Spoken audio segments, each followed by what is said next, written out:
Hi there, Professor Nick here. I help students crush it at college, and today I'm going to tell you the 3 best motivational books for students so you can improve your discipline and get the results that you deserve.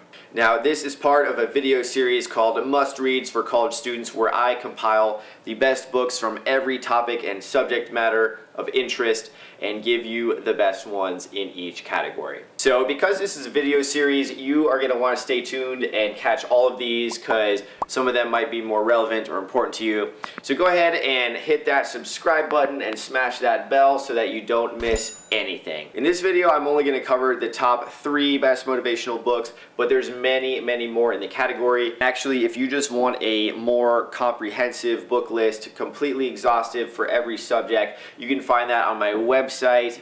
This is if you're serious and you want the best results, definitely check it out. I will pop the link in the description for you guys. So with that little intro out of the way, let's just jump right into it in no particular order. Book number 1 is Grit by Angela Duckworth. This is a fascinating book. The main message of this book is we do have a tendency to favor people with a natural talent or aptitude, but the fact of the matter is effort and grit is always going to take you much further in the long run. So your effort gets factored in twice because your effort determines the level of building the skill and then also executing on it. This is to say, maybe you came from a background where you were kind of disadvantaged. You didn't have the same privileges as other people. This can actually be an asset to you. This can be used to leverage that, to create emotional leverage that is going to just power you through to the end by creating that resistance and grit. The book also talks about the value of building momentum by completing some small tasks and taking your bigger tasks and kind of breaking them into littler pieces. Second book on here is one of my absolute favorites. This is No Excuses by Tracy. Amazing author, amazing speaker, a lot of really good speeches on YouTube. But today, talking about that book, No Excuses, the main message behind the book is this: most people know the stuff that they have to do, they just don't want to do it. And the biggest predictor of success is this is a person who is willing to do the things they know they have to do, regardless of whether or not they emotionally feel like doing it. So if you are consistently able to postpone your short-term gratification for the realization of a longer-term goal, then you are going to be successful. The book has a 7-step process to do this. To just kind of paraphrase it, it's accurately defining the goals and tasks for yourself and then coming up with an action plan to fulfill it. On that note, if you are interested in how to set goals and achieve them, I have a video called Smart Goals for Students. I'll probably put that in the description and put a card if you guys want to check it out. Book number 3 is Willpower Doesn't Work by Benjamin Hardy. And the main message behind this book is, well, willpower doesn't work. What do I mean by that? It means that a lot of times people are just going to try and force themselves. They're just going to white knuckle their way through it and just kind of, I'll just tough it out. That's not always the best way to do it.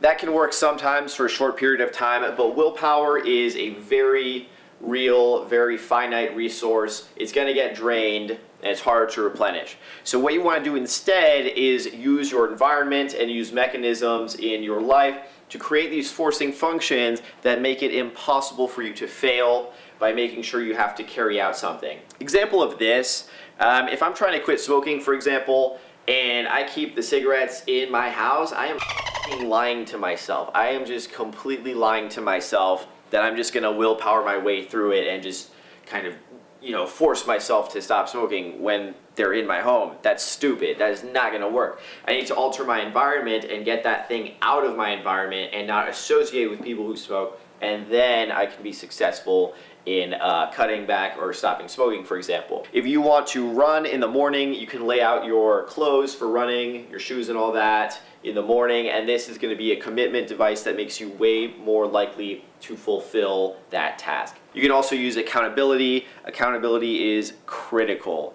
You need people in your life to help you do this, right? I certainly would not be anywhere without my teachers, my coaches, my mentors in my life, right? So you need accountability, even if it's from peers.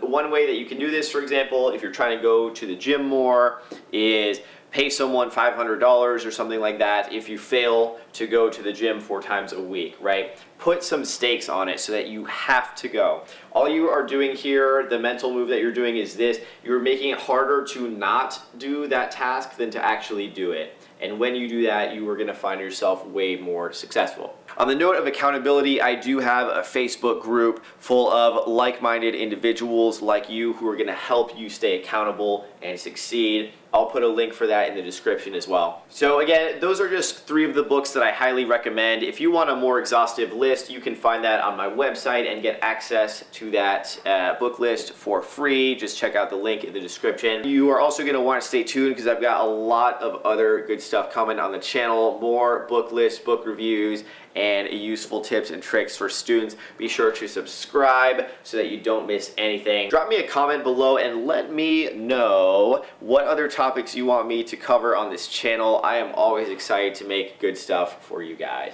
Thank you so much for watching. Leave a like if you enjoyed this video. This is Professor Nick signing off, and I will see you next time.